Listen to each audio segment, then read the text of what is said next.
The change order comes about once you have entered a legal and binding agreement, which would be a contract with the owner or GC that you are working for.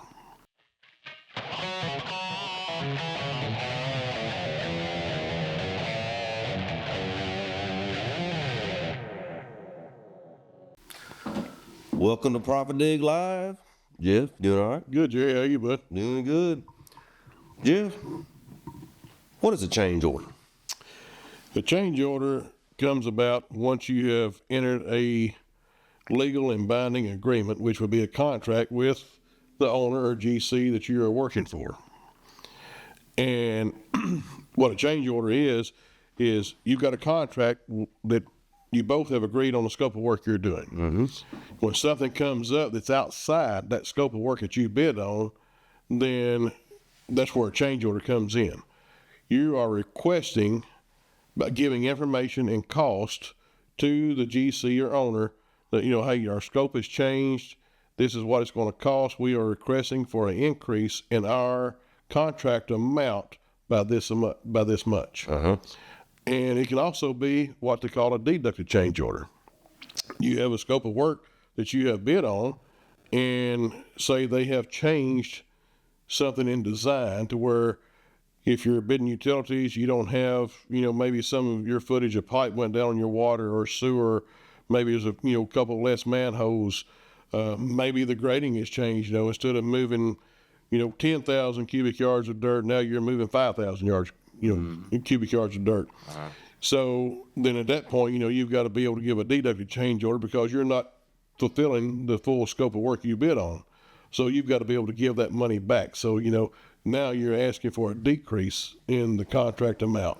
Do I take our original bid, just kind of mark through it with the Sharpie? No, you got to go through a proper procedure. You've got to give a breakdown of the unit cost that you're giving back or the unit cost that you're asking to increase, accompanied by a formal letter, which is called a request for change order.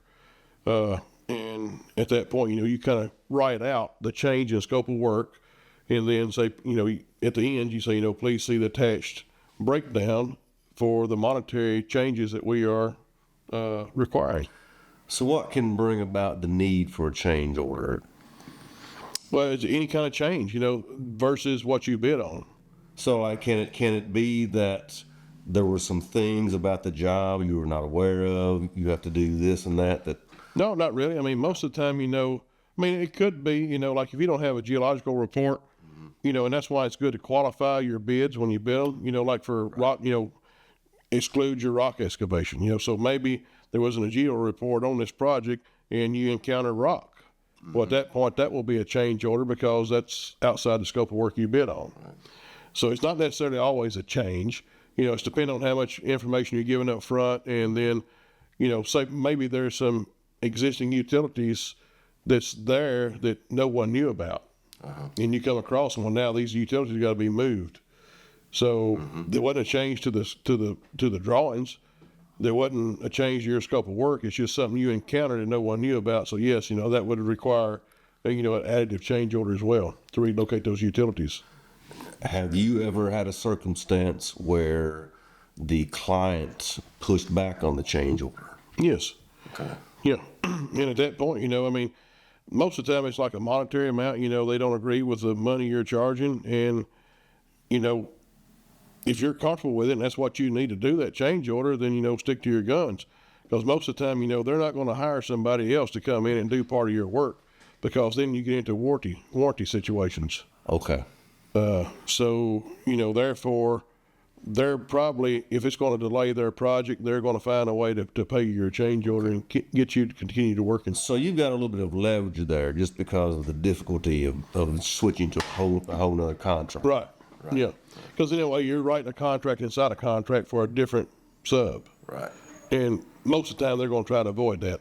Now, if you just got, a really bad relationship with this GC and it's been, kind of hell on both of you from the start, they may get to a point to where, and that's one thing you really need to read in your contract, what your exit clause is. It's like, are they going to get rid of me, because, they're not happy with me? They've got, there's a lot of, language in a contract, that's hidden that you may not understand or see, at a glance, to where they can kick you off the job because you're not doing what they call quality work or what they expect to be quality work. Right.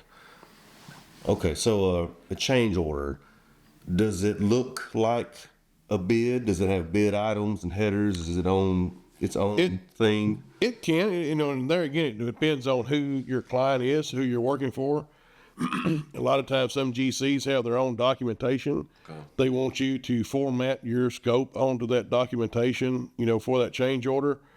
And then sometimes, I generally like to use my own stuff, and I try to stick to that because I feel like I've got myself covered.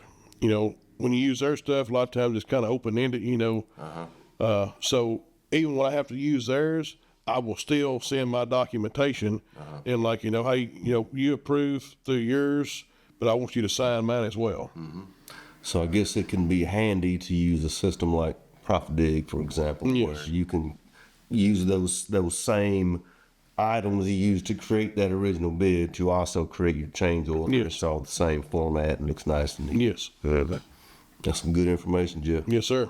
All right, appreciate you. You bet. Thank you, Jerry. Yes, sir. Y'all check us out at ProfitDig.com. If you found this useful, man, we would appreciate a like or a share, or if you've got a comment, let us know. We respond to readers' or viewers' comments sometimes. So y'all check us out at ProfitDig.com, and we'll see y'all next time. Thank you, guys.